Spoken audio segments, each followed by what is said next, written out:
大家好，大家好，又係南文咧同大家討論時事熱話嘅時間啦。今次嘅錄音時間係3月31日嘅晚上。嗱，呢兩日呢，我認為最振奮嘅消息呢，就係我哋嘅中共中央，我哋嘅總書記習近平先生呢，係邀請國民黨嘅主席鄭麗文呢，係女士呢，係率團去訪問大陸。包括係4月7日至12日去江蘇啊、上海啊、北京參觀訪問。呢一次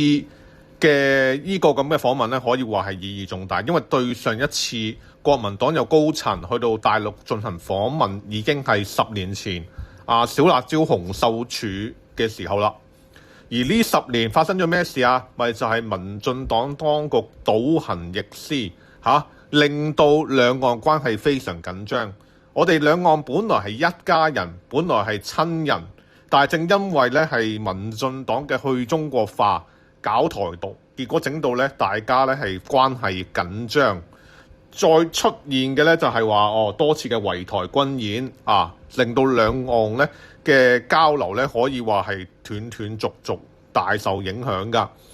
咁而我哋見到鄭麗文出任呢個國民黨主席之後呢，新氣象嚟㗎，因為佢多次已經強調呢話係佢係希望可以有機會去大陸進行訪問，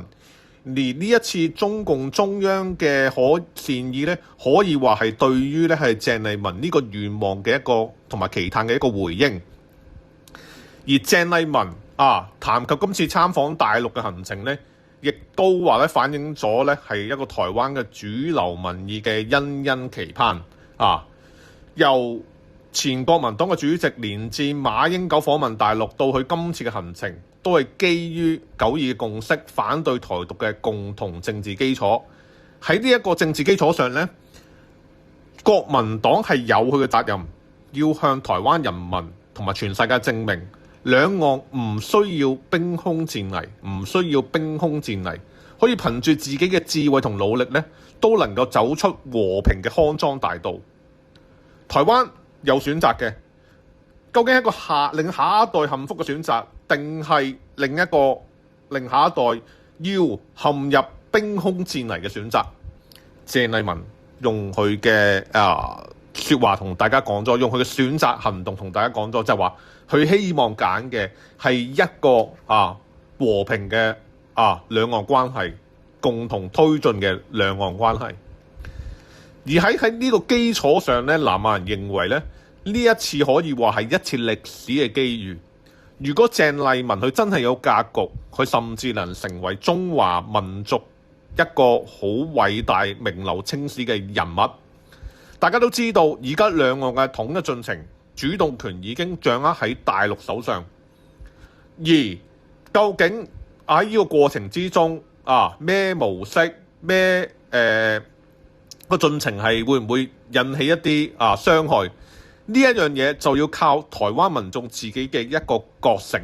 台灣民眾嘅覺醒，而要喚起台灣民眾嘅覺醒呢，台灣政客嘅角色咧都好重要嘅。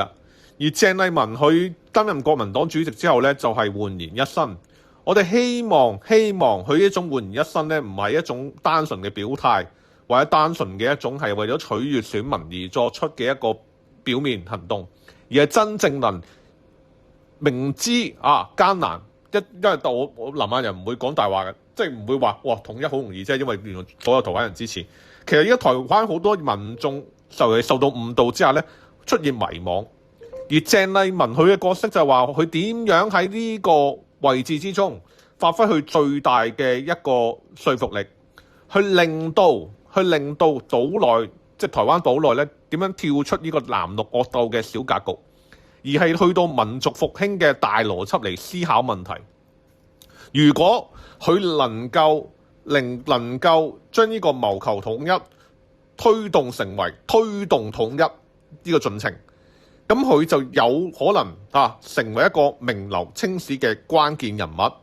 能夠喺我哋嘅中華民族夢之中、統一夢之中佔有一個重要嘅角色。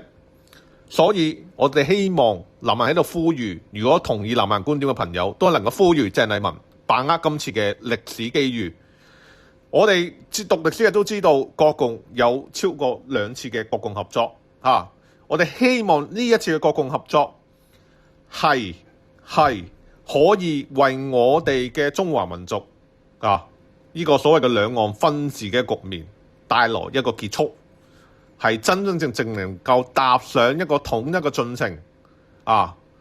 我哋成日講一帶一路除咗方方面面嘅相通之外，仲要一個民心相通。我哋希望呢個民心相通都能夠經過鄭麗文呢次嘅訪問大陸行程，能夠可以得到一個升華。